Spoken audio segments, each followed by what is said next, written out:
গরম গরম মুচমুচে এই ধরনের ইভিনিং স্ন্যাক্স যদি পাওয়া যায় সন্ধ্যেটা একেবারে জমে যাবে। নমস্কার, আমি তুহিনা। চলো তাহলে আজকে একটা নতুন রেসিপি শেয়ার করা যাক। এখানে 4টে থেকে 5টা মতন সেদ্ধ আলু নিয়েছি। খোলাটাকে ছাড়িয়ে কিছুক্ষণের জন্য ঠান্ডা হতে রেখে দিয়েছিলাম।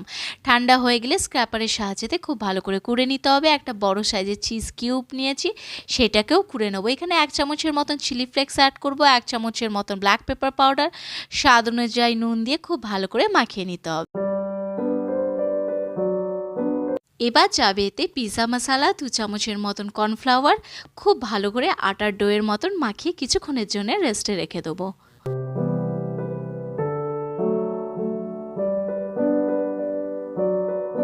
হাতে সাদা তেল নিয়ে বিভিন্ন ধরনের শেপে এখানে বানিয়ে রেখে দেবো। কোনোটা স্মাইলি, কোনোটা সার্কেল, তো যেরকম বাচ্চারা পছন্দ করে সেরকমই কিছু শেপ বানিয়ে এখানে রেখে দেবো। এখানে কিন্তু পটেটো স্ন্যাক্সগুলো আমরা প্রায় কিছু দিনের জন্য ফ্রিজে স্টোর করেও রাখতে পারি। যখন খাওয়ার ইচ্ছা হবে ফ্রিজ থেকে বার করে ঠান্ডাটাকে কমিয়ে তেলে খুব ভালো করে ভেজে নিতে হবে। তো এখানে আমাদের সব কিছু পটেটো স্ন্যাক্স একদম রেডি হয়ে গেছে। এবার তার উপর থেকে অ্যাড করব এই কিছুটা, ধরুন 1 চামচের মতন কর্নফ্লাওয়ার পাউডার, যাতে একসাথে ছিটে না যায়। কিছুক্ষণের জন্য রেস্টে রেখে দেবো বা ফ্রিজেও রাখবো।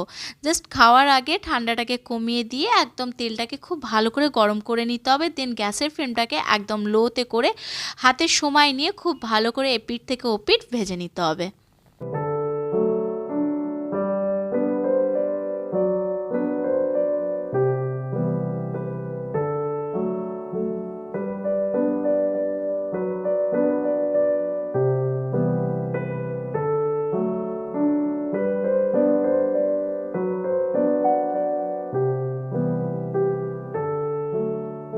খুবই simple and easy quick recipe. গরম গরম মুচমুচে পটেটো স্ন্যাক্স একবার হলেও তোমরা বাড়িতে ট্রাই করতে পারো। ছোট থেকে বড় সকলেরই প্রিয় হতে পারে, আর সন্ধেবেলায় চা বা কফির সঙ্গে একেবারে জমে যাবে।